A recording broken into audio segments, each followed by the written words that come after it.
Assalamualaikum dear students. कैसे हैं आप सब? My name is Anam Rabani and I am your teacher of social studies for class 6. बच्चों, हम पढ़ रहे थे chapter number 8 farming problems in Pakistan और आज हमने करनी है इस चैप्टर की एक्सरसाइज। तो चलिए शुरू करते हैं। बच्चों, हमारा पहला क्वेश्चन है, Why do you think mechanization is impractical on small farms? अब वो हमसे ये पूछ रहा है कि आपको क्या लगता है कि जो फार्मिंग मशीनरी है उसको स्मॉल फार्म्स में यूज करना क्यों इम्प्रैक्टिकल है, यानी कि क्यों पॉसिबल नहीं है या ये एक प्रैक्टिकल आइडिया नहीं है। तो बच्चों, मैंने आपको ये बताया था कि अगर स्मॉल फार्म्स हो तो उसमें फार्मिंग मशीनरी यूज करना बहुत मुश्किल हो जाता है क्योंकि फार्मिंग मशीनरी का साइज काफी बड़ा होता है।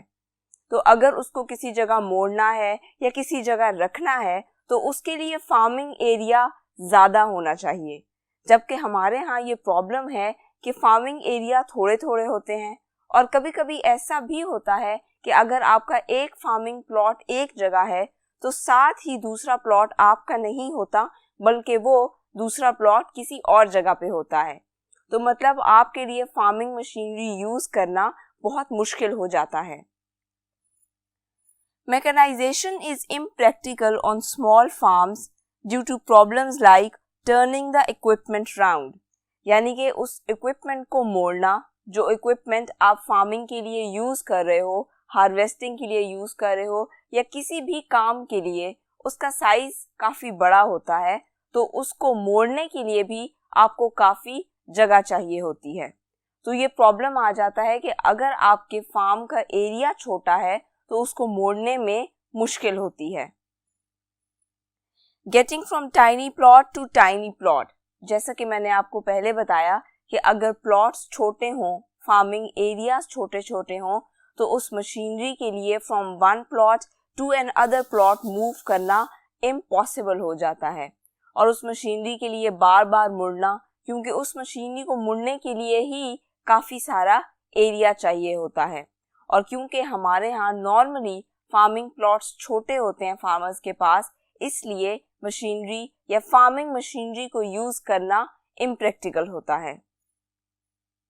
The headland where the equipment turns is wasted as machines take considerable space to turn around.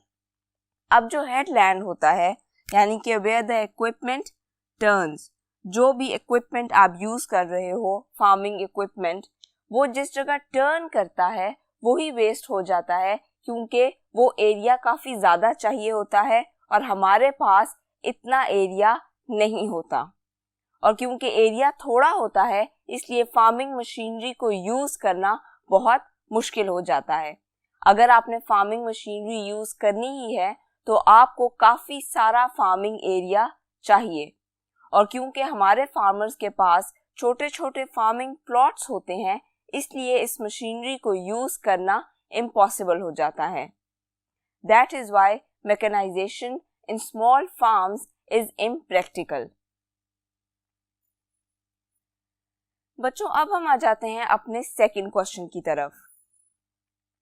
Why is so much more fertilizer needed on farms today? वो हमसे पूछ रहा है कि आजकल के फार्म्स में हमें इतना ज़्यादा फर्टिलाइजर क्यों रिक्वायर्ड होता है या क्यों चाहिए होता है। फर्टिलाइजर्स हम किसको कहते हैं? खाद को।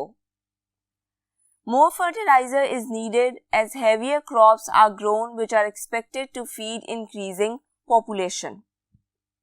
अब आजकल हमें ज़्यादा फर्टिलाइजर्स इसलिए चाहिए होते हैं क्योंकि हम ज़्यादा से ज़्यादा क्रॉप्स ग्रो करवा रहे हैं, क्योंकि हमारी आबादी बढ़ती चली जा रही है। आबादी की नीड्स को पूरा करने के लिए हम ज़्यादा से ज़्यादा फसलें उगा रहे हैं और कुछ ऐसी ब्रीड्स भी हैं जो ज़्यादा तादाद में यील्ड प्रोवाइड करती हैं, लेकिन उनको फिर फर्टिलाइज़र भी ज़्यादा ही प्रोवाइड करना पड़ता है। क्योंकि हमारी आबादी वक्त के साथ साथ बढ़ती चली जा रही है, इसलिए हमें यील्ड भी ज़्यादा ही चाहिए, बट इन टर्न फिर हमें फर्टिलाइज़र भी ज़्यादा चाहिए। Soil is exhausted by constant cropping. अब मैंने आपको बताया था कि एक ही ज़मीन पर जब बार बार फसल उगाई जाती है तो एक पॉइंट आता है जब उसमें मजीद न्यूट्रिएंट्स या मिनरल्स नहीं रहते और उसमें कोई फसल नहीं उगाई जा सकती, जिसकी वजह से वो ज़मीन ज़ाया जाती है। अब ऐसी ज़मीन में अगर आप चाहते हो कि फिर से फसल उगाई जाए तो उसके लिए ज़रूरी है कि उसको फर्टिलाइजर्स प्रोवाइड किए जाएं ताकि उसमें वो फिर से मिनरल्स और न्यूट्रिएंट्स जो कि फसल को उगाने के लिए चाहिए वो आ सकें और उसमें दोबारा से काश्तकारी की जा सके। Natural fertilizers from animals and plants are not adequate. अब चैप्टर में आपने देखा था कि एनिमल्स और प्लांट्स की तरफ से भी कुछ फर्टिलाइजर्स बनाए जाते हैं, जैसे कि काउ डंग फर्टिलाइजर बनाने में यूज होता है। लेकिन पहले क्योंकि हमारी आबादी इतनी ज़्यादा नहीं थी, इसलिए थोड़ी अमाउंट ऑफ फर्टिलाइजर भी काफ़ी हो जाती थी। अब क्योंकि हमारी आबादी काफ़ी ज़्यादा हो गई है, इसलिए जो फर्टिलाइजर्स एनिमल्स या प्लांट्स प्रोवाइड करते थे वो काफ़ी नहीं होते। They are not adequate.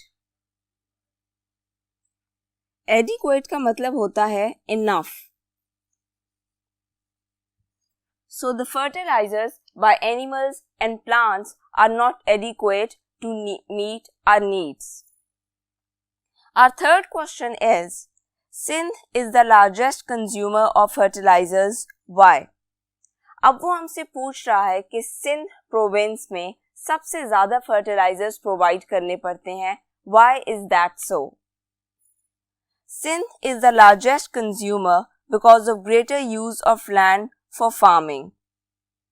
Sindh में जो फार्मिंग एरिया है वो काफ़ी ज़्यादा है, वहाँ पे काफ़ी ज़्यादा फसलें उगाई जाती हैं, जिसकी वजह से वहाँ पे हमें ज़्यादा फर्टिलाइजर्स प्रोवाइड करने पड़ते हैं ताकि फसलें अच्छे से उग सकें और ज़मीन में जो मिनरल्स और न्यूट्रिएंट्स होने चाहिए वो फर्टिलाइजर्स उस नीड को पूरा कर सकें।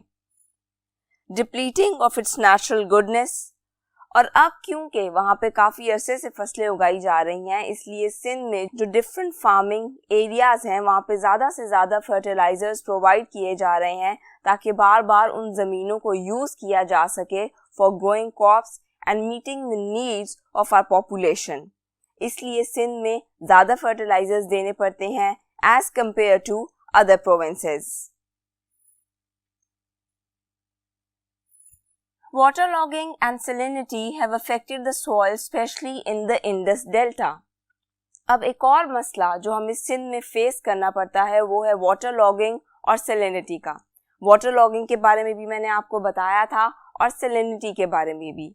अब सिंध में इंडस डेल्टा का जो एरिया है, जिसकी पिक्चर आप इस वक्त अपनी स्क्रीन्स पर देख सकते हैं, उसके करीब की ज़मीन में ये प्रॉब्लम आ जाता है कि या तो वाटर लॉगिंग हो जाती है या सैलिनिटी हो जाती है।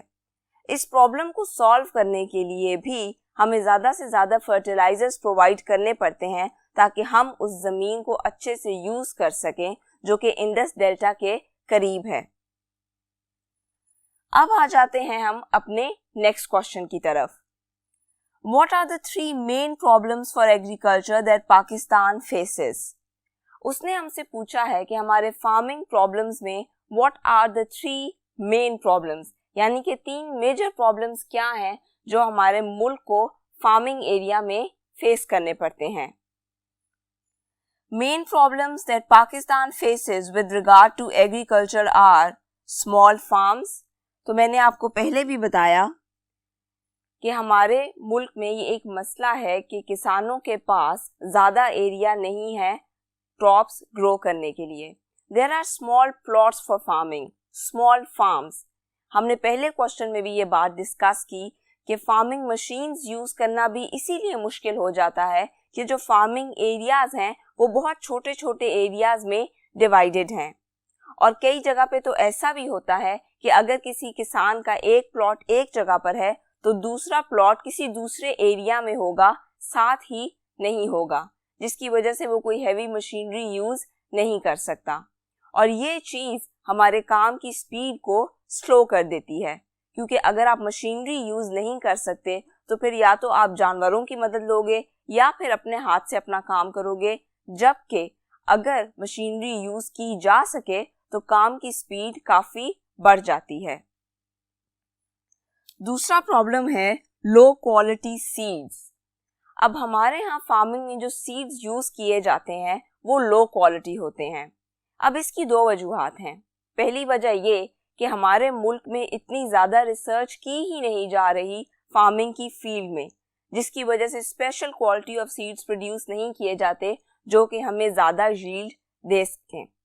और इसकी दूसरी वजह ये है कि हमारे किसान इतने पैसे इकट्ठे नहीं कर पाते कि वो high quality of seeds government से खरीद सकें, जिसकी वजह से वो वही सीड्स इस्तेमाल करते हैं जो पिछली बार वो जोड़ कर रखते हैं कि हम इससे अगली फसल में इस्तेमाल करेंगे। हाई क्वालिटी सीड्स यूज ना कर पाने की वजह से भी हमारी क्रॉप्स अफेक्ट होती हैं। Then there is water shortage और you may call it water distribution problem.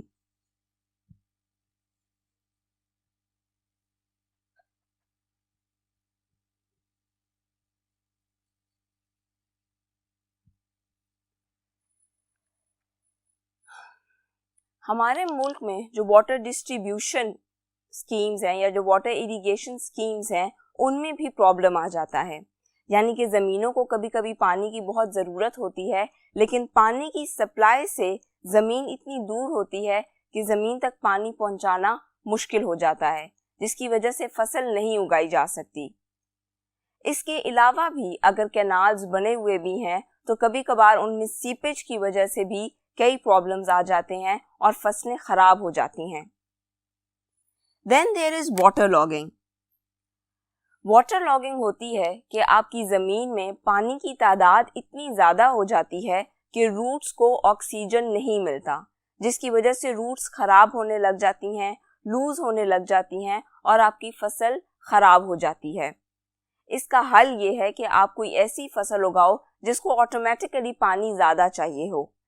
लेकिन कई बार ऐसा होता है कि हल किसानों के हाथ में नहीं होता, मतलब या तो वो कोई ऐसी फसल वहाँ उगा नहीं सकते या फिर जो भी और सोल्यूशन होता है वो इतना एक्सपेंसिव होता है कि हमारे किसान वो अफोर्ड नहीं कर सकते, जिसकी वजह से उन्हें वाटर लॉगिंग का प्रॉब्लम फेस करना पड़ता है।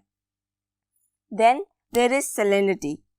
सैलिनिटी का मतलब होता है कि आपकी ज़मीन में जो नमक की तादाद है वो ज़्यादा हो जाती है। अब इसकी क्या वजह होती है? जो नॉर्मल पानी हम कंज्यूम करते हैं या अपनी ज़मीनों को भी देते हैं उसमें भी there are certain amounts of salts. वो हमें आम तौर पर पीते हुए पता नहीं लगता, लेकिन वो वहाँ मौजूद होती हैं। अब धूप की तपिश की वजह से पानी तो इवेपोरेट हो जाता है, लेकिन वो सॉल्ट्स ज़मीन में ही रह जाते हैं। ईयर आफ्टर ईयर ग्रेजुअली वो सॉल्ट्स हमारी ज़मीन में एक्यूमुलेट होते रहते हैं और एक टाइम आता है जब ज़मीन में नमक इतना ज़्यादा हो जाता है कि वहाँ किसी भी किस्म की कोई फसल नहीं उगाई जा सकती। इसको हम कहते हैं सैलिनिटी। अब सैलिनिटी के इशू को सॉल्व करने के लिए या तो आपको उस ज़मीन पर स्पेशल केमिकल्स यूज़ करने पड़ते हैं जो कि बहुत एक्सपेंसिव होते हैं, या फिर आपको उसको बिल्कुल प्योर वाटर से धोना पड़ता है, बिल्कुल प्योर वाटर उस ज़मीन को प्रोवाइड करना पड़ता है ताकि सैलिनिटी का इशू सॉल्व किया जा सके। लेकिन ये दोनों प्रोसेसेस ही हमारे फार्मर्स के लिए अफोर्डेबल नहीं होते। तो बच्चों, यहाँ पे हमारी एक्सरसाइज ख़त्म होती है। आपने पूरे चैप्टर को अच्छे तरीके से पढ़ना है और एक्सरसाइज को सॉल्व करना है। अपना बहुत सा ख्याल रखिएगा। अल्लाह हाफिज़।